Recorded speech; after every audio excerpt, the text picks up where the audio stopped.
Hi everyone, thanks for listening to the Scandinavian History Podcast with me, Michael Schenkman. Last time, we saw what happened when two young ambitious hotheads became kings of Denmark and Sweden. It took about 3 years for Erik XIV and Frederick II to maneuver themselves and their countries into open war with each other. Hostilities started in 1563, both at sea and on land. But it was the fighting on land that was the most consequential. While King Erik of Sweden was busy fighting his brother John, who had married without royal consent, King Frederick of Denmark sent an army to capture Elfsborg Castle, protecting Sweden's only port with a direct access to the North Sea. The castle fell within a few days, effectively trapping Sweden inside the Baltic Sea if the Danes chose to block the Öresund Strait to Swedish shipping, which, of course, they did. King Erik led an attempt to capture an alternative port on the west coast, but after a disastrous attempt at taking the port city of Halmstad by storm, and an even more disastrous retreat back to Sweden that saw much of the army and all of the baggage train and artillery lost, he had to go into winter quarter, contemplating the gloomy situation for Sweden. To make matters worse, his sisters kept pestering him about pardoning their brother John and letting him out of prison at Gripsholm Castle. King Frederick, on the other hand, had every reason to feel good about himself and the position he was in. The war was going splendidly, and he had the Swedes exactly where he wanted them. Their army had proven to be basically useless, and he was able to strangle Sweden's foreign trade. The King of Denmark could smell victory in the air and expected to celebrate his triumph as the king of the restored Kalmar Union very soon. Today, we'll see how those predictions stood up to the test of reality.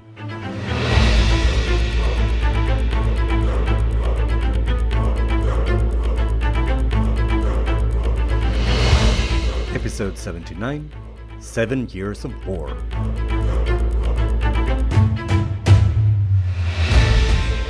At the end of the last episode, it looked like the Danes were going to win easily after a brief war of a few months in the fall of 1563. But considering the title of today's episode, I guess you've already figured out that Frederick II won't get the cakewalk in the park that he expected. King Erik XIV of Sweden had one top priority for the upcoming campaign season: to regain a port in the west with independent access to the North Sea. Already in February, when the winter was still going strong, the Swedes attacked, not in one, but in two different locations, both in Norway, a part of King Frederick's realm that was relatively poorly defended compared to Denmark.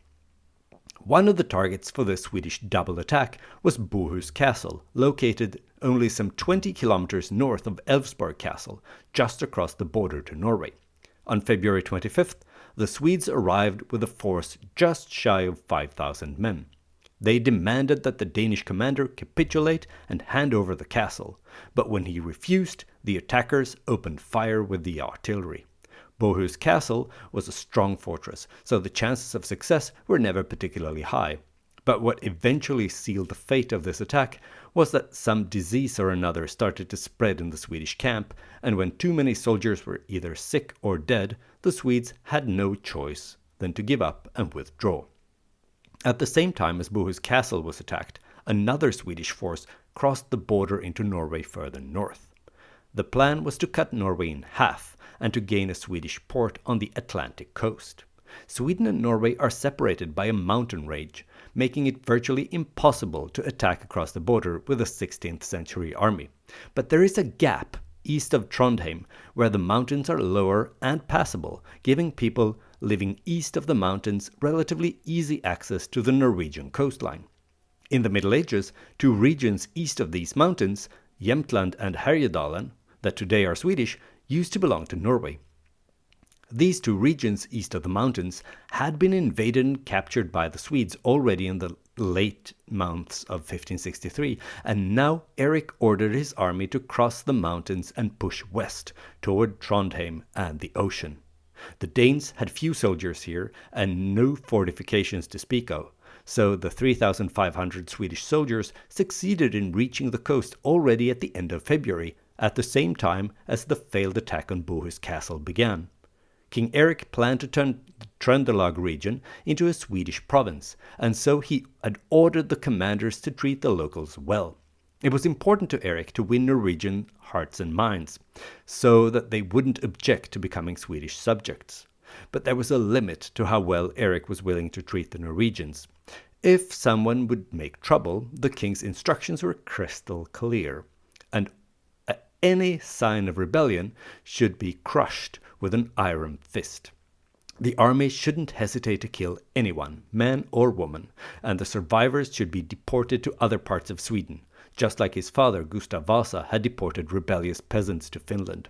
The deported Norwegians should then be replaced by loyal Swedes from other parts of Erik's kingdom. But nothing came of Erik's plans to turn Trondheim into a Swedish port city. The invasion force was too small and spread out too thinly to control the region effectively. But there were still enough Swedes around to anger the Norwegians, though, because the invaders treated the locals harshly and demanded that they pay high taxes to Sweden. Predictably, this fomented resistance among the Norwegians, and when a small Danish force from Bergen, further south in Norway, showed up in the spring, some 3,500 local peasants joined the Danes in ejecting the Swedes. Soon, all the Norwegian lands west of the mountains were lost again, but the Swedes did keep Jämtland and Härjedalen east of the mountains, at least for the duration of the war. But, spoiler, when peace was restored, Erik had to hand these regions back to his cousin Frederick. But even though the spring of 1564 saw the Swedes retreating at both fronts in Norway, they hoped they had better luck at sea. Both sides had beefed up their fleets lately, but the Swedish one was still superior. Erik also had the largest ship. It was a brand new one called Mars, after the Roman god of war, and it was the biggest warship ever built in Scandinavia up until that point. This grandiose project had, of course, been King Erik's idea. Mars had 4 masts, 3 cannon decks, with at least 107 artillery pieces, and somewhere between 600 and 800 people on board. On May 18th, 1564, Mars left Stockholm for the Øresund Strait. The mission was to break the Danish naval blockade. Mars was an impressive sight to behold, but the ship never reached Øresund. On May 30th, the Swedish fleet ran into a combined force of ships from Denmark and Lübeck, north of the island of Öland, not too far from Kalmar, just to give you a rough idea where we are in the Baltic Sea. Frederick had clearly sent his fleet to intercept the Swedes before they reached Danish home waters, and the Danes were ready to attack. The Swedes, whose ships were scattered, tried to keep the Danes at a distance, partly because they weren't prepared for battle, and partly because Mars had so many cannon that they would always hit something if all of them were firing at the gathered Danish fleet, even from a distance. The Danes focused their attacks on Mars, sending 3 of their own ships to board the Swedish behemoth, but the Swedes incapacitated the Danish flagship and sank a ship from Lübeck. When the Danish ships came too close, the Swedes tried to use long beams to push the Danes away. Intense fighting went on the whole day, but at dusk the wind died and the 2 fleets separated to lick their wounds and prepare for the next day. The following day, the Swedish fleet still hadn't managed to gather, and Mars was still isolated. This time, no fewer than 5 enemy ships attacked, and Mars was surrounded and bombarded from all sides. In the chaos and the thick smoke that covered the scene, Mars's rudder was destroyed, and one of the ships from Lübeck finally managed to come close enough to send some soldiers across to the Swedish ship. The Germans raised their flag on Mars, but their triumph was short-lived. Literally. A cannon exploded, perhaps from overheating, and that was soon followed by the gunpowder supply. Mars exploded into smithereens, and its main mast shot away like an arrow. Those who survived the massive explosion followed what was left of the ship to the bottom of the Baltic Sea. Hundreds of Swedes and Germans died. King Erik, true to form, was furious when he heard about the sinking of Mars, and he blamed the leadership of the fleet.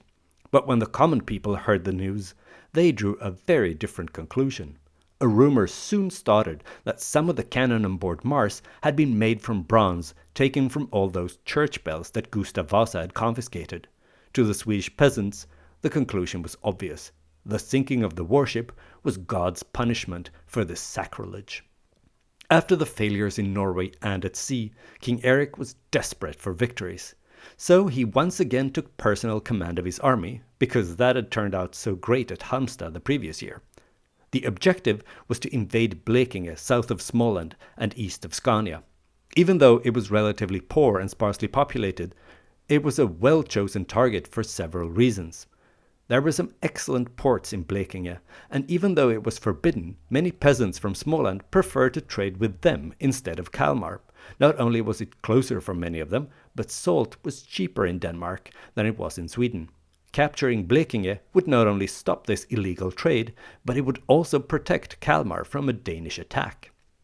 The Swedes crossed the border in August. They spent the first weeks pillaging, burning, and robbing the local peasants. The goal was to devastate the countryside so thoroughly that the Danes would have trouble feeding off the land if they ever tried to direct an attack on Kalmar.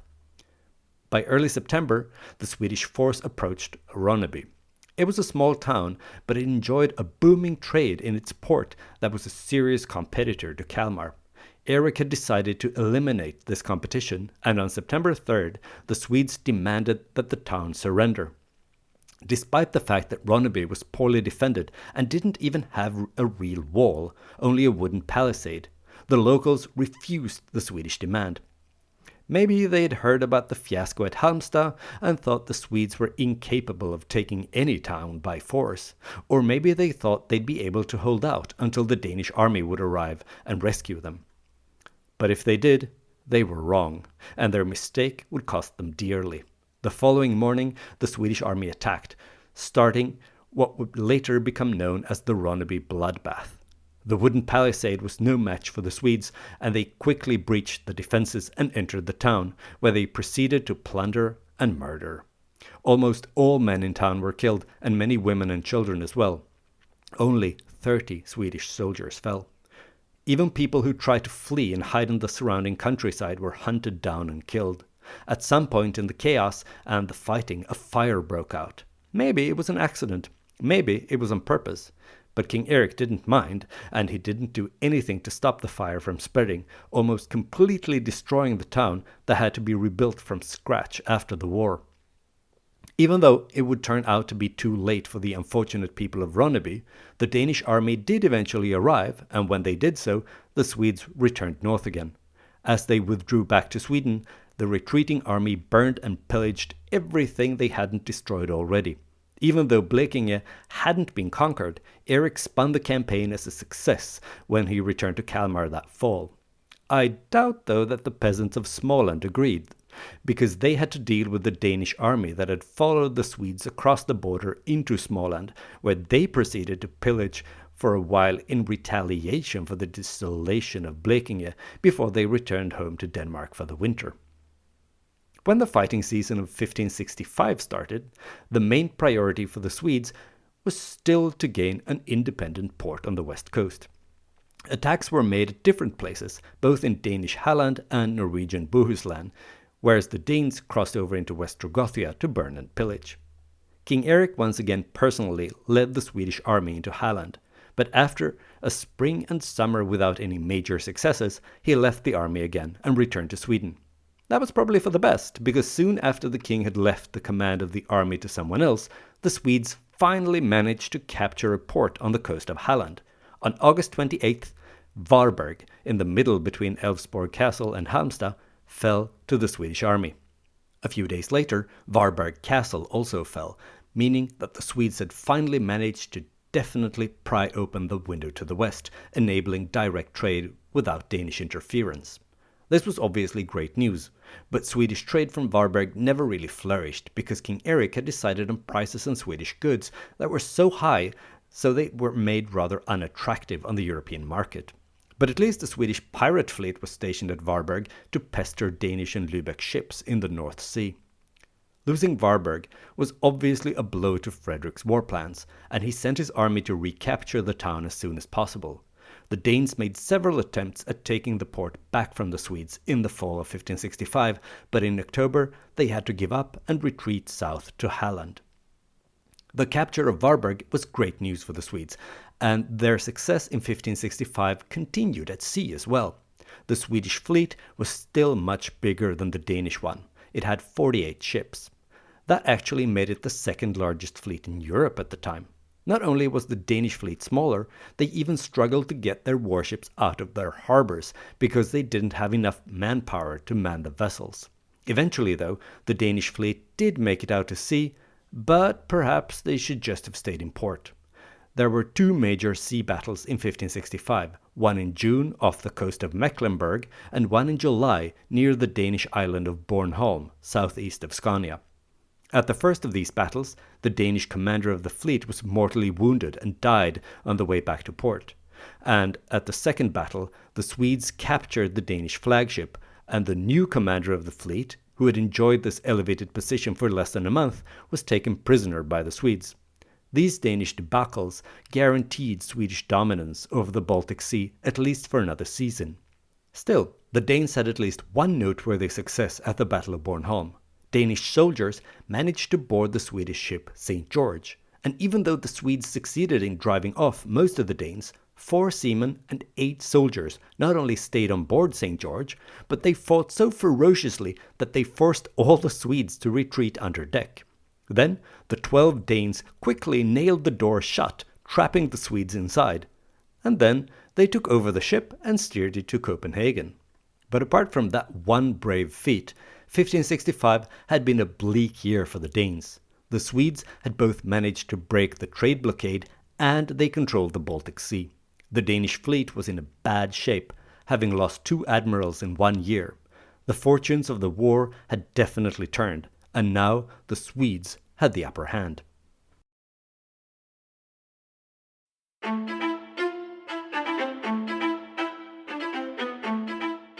On paper, the Danish land army was stronger and shouldn't have had any trouble wiping the floor with the Swedes.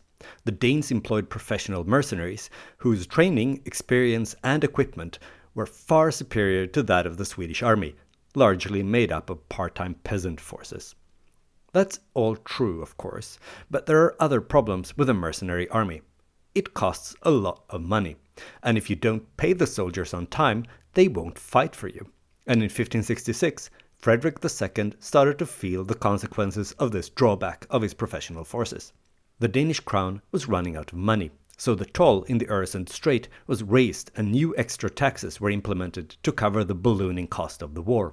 The crown even confiscated money from foreign merchants who happened to find themselves on Danish soil when the king realized he desperately needed more cash.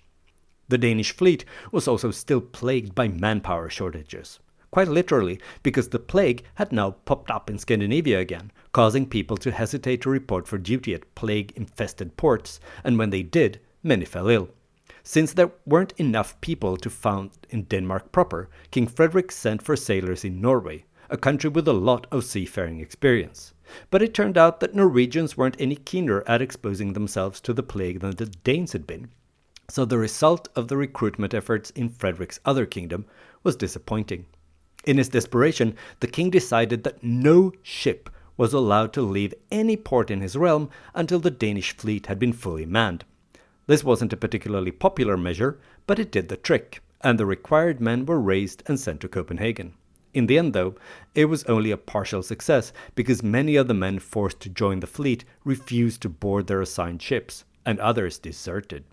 As if all of that wasn't enough to keep King Frederick up at night, in addition, Denmark's ally in this war, Lübeck, was starting to show signs of war fatigue.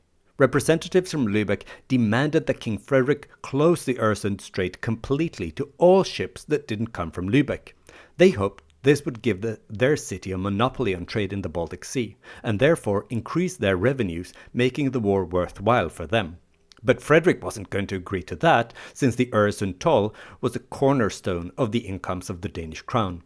This made the rulers of Lübeck even consider abandoning the war, and they sent out feelers to achieve a separate peace with Sweden.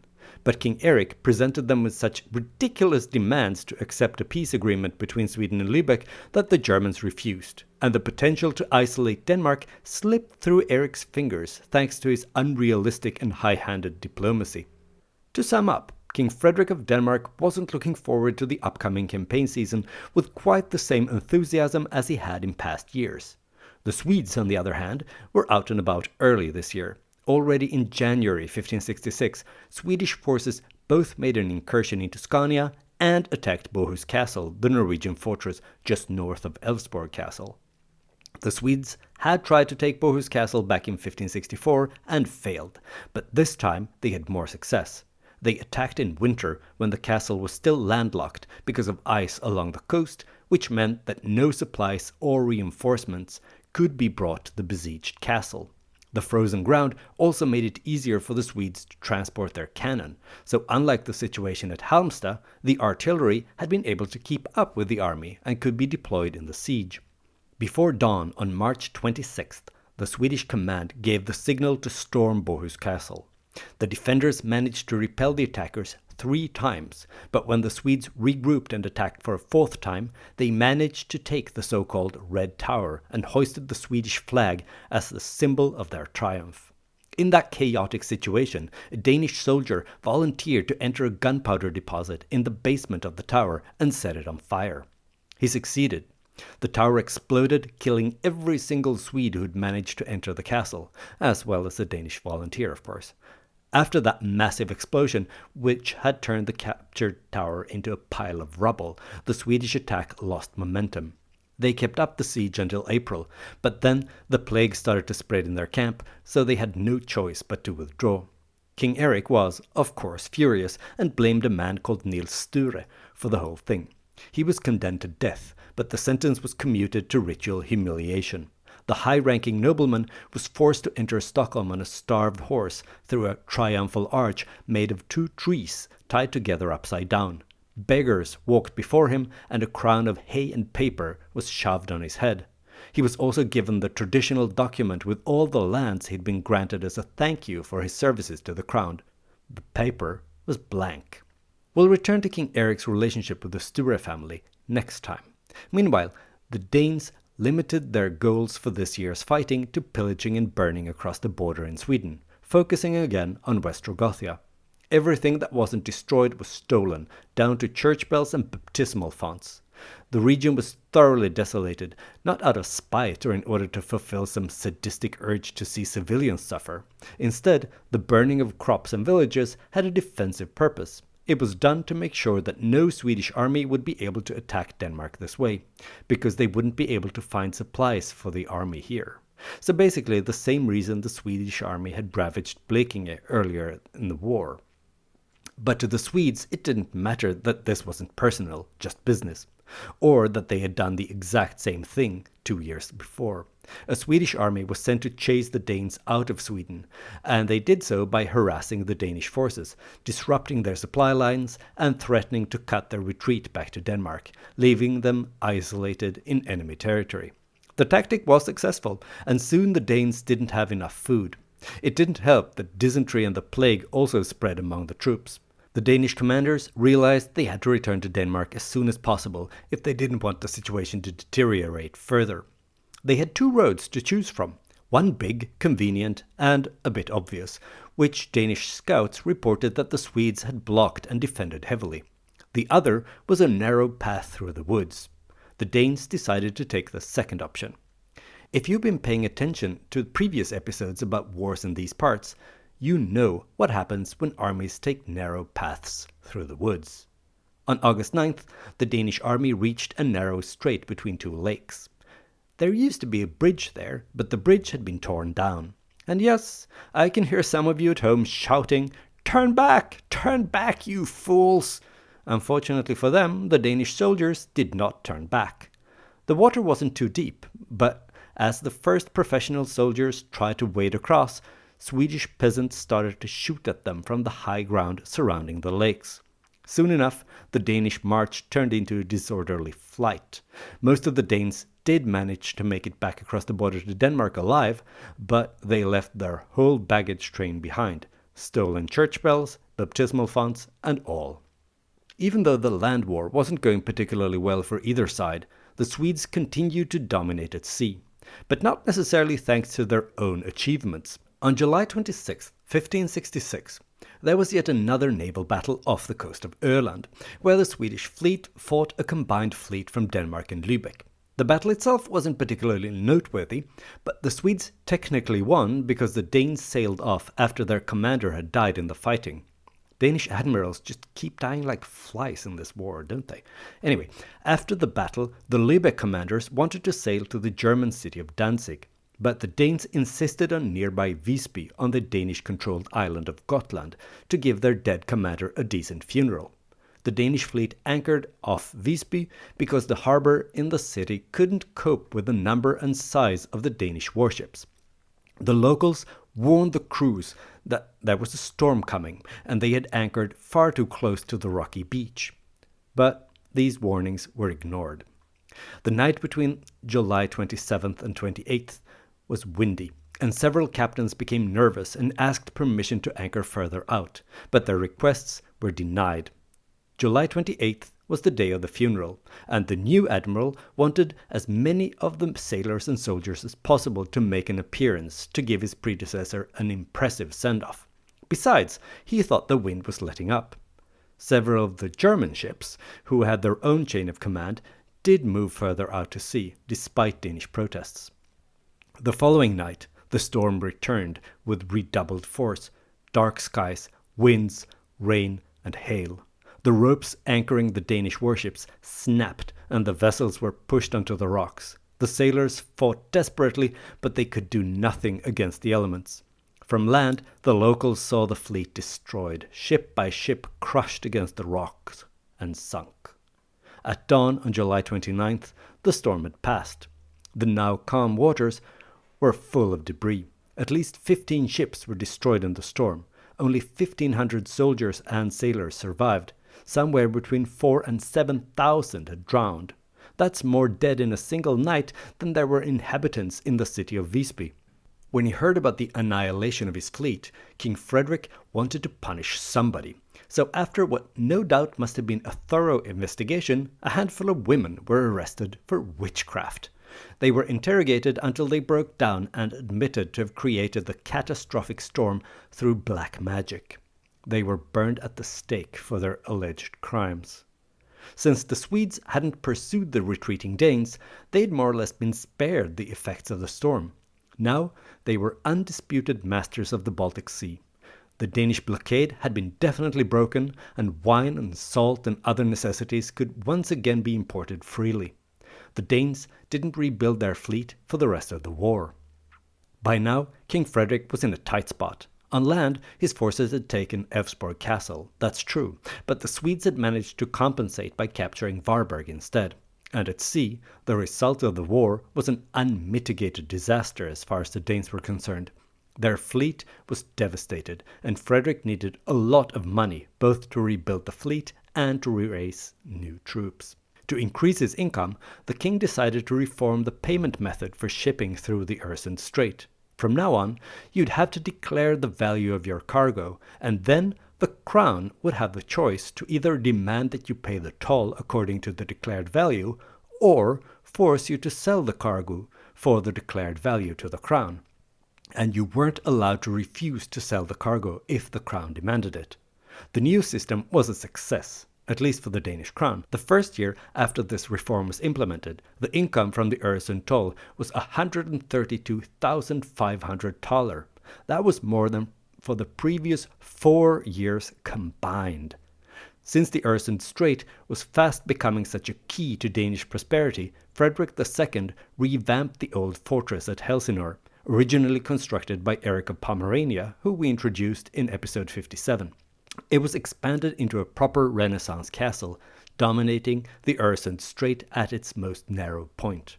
The castle, renamed Kronborg, was built both to impress and to intimidate all those who docked at Helsingør to pay the toll. Kronborg was so impressive, in fact, that William Shakespeare let the plot of one of his dramas take place there, a play called Hamlet that you may have heard of. In the spring of 1567, King Frederick had even more reason to be optimistic.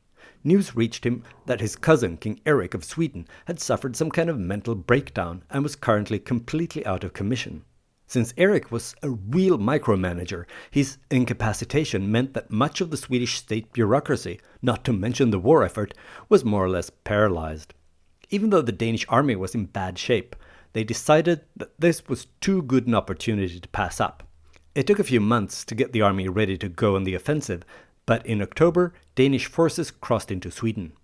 They pushed north through Småland and Ostrogothia, burning, robbing and destroying everything in their path.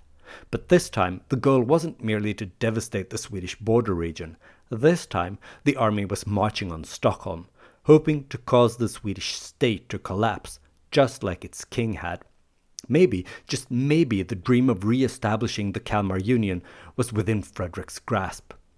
But even though the Danish army managed to reach further into Sweden than they had since the Swedish War of Independence in the 1520s, they fell short of the goal of capturing Stockholm.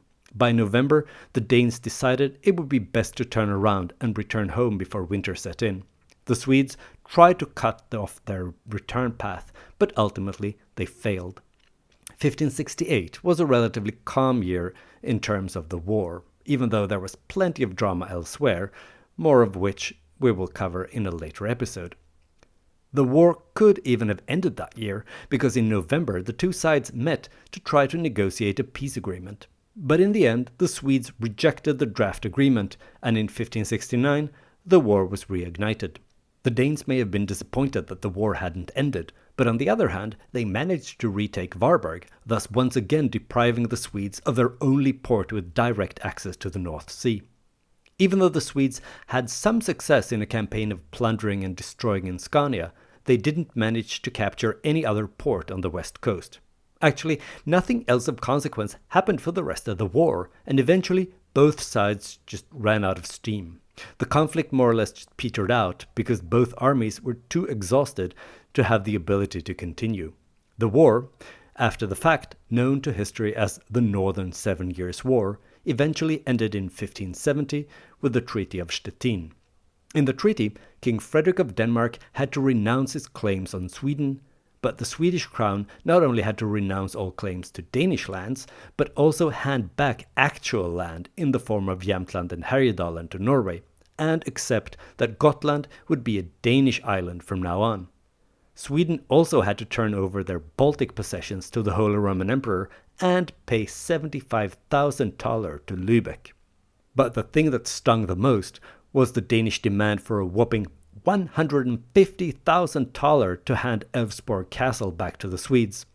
Remember, that's even more than Frederick II made from the Öresund toll.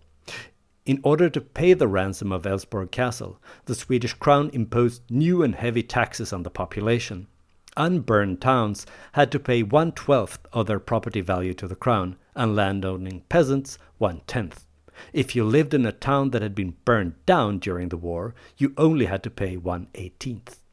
So at the end of the day, Denmark had basically won the war, even though the gains were nowhere close to what King Frederick had dreamed about in 1563 when the conflict started. He would reign for another 18 years, and his time on the throne, at least after the end of the Northern 7 Years War, is remembered as a time of prosperity, a growing economy, and thriving culture. Frederick strived to improve life in Denmark, so he favored various artists and scientists, not least the famous astronomer Tycho Brahe. He also wanted to clean up Danish cities, so he forbade people to let their pigs roam free in the streets. In an attempt to get rid of syphilis, he ordered that all prostitutes in Denmark be drowned. That plan was never implemented, though. Many noble families also thrived under Frederick II, and they built new mansions to show off their status and wealth. Many of these stately piles, combinations of defensive fortresses and elegant Renaissance castles, still dot the countryside in Denmark and Scania. In contrast to Frederick's stable and prosperous reign, his cousin Eric's time on the throne was far more shaky and much shorter. We'll talk more about that next time. I hope you enjoyed this episode of the Scandinavian History Podcast. If you did, why not spread the word wherever you congregate with others who are also into Scandinavian history? Also, please consider leaving a stellar review, or at least 5 stars, on Apple Podcasts or Spotify. This is an excellent way to attract new listeners and to support the show. Another good way to support the show is to purchase some Scandinavian history-themed merch in the Scandinavian History Podcast webshop. I especially recommend something from the Odin's Lifehack collection. It's a line of merch with quotes from Havamal, accredited to the King of the Gods. You can get t-shirts, mugs, tote bags, and many other items with nuggets of Scandinavian wisdom, such as, Wake up early if you want another man's land or life. Only fools hope to live forever by avoiding enemies.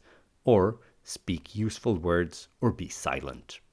Links to these amazing products and more can be found on the Scandinavian History Podcast Facebook page. If you haven't already, then please go to facebook.com/Scandinavian History Podcast. Like and follow the page if you want to shop or if you just crave more content, at least vaguely related to Scandinavian history. Via the Facebook page, you can also send me questions or angry messages about things I've said or not said on the show. If you prefer Twitter, or X as it's called these days, then you can follow me and send me messages at Schenkman. That's SHAINKMAN. I look forward to hearing from you.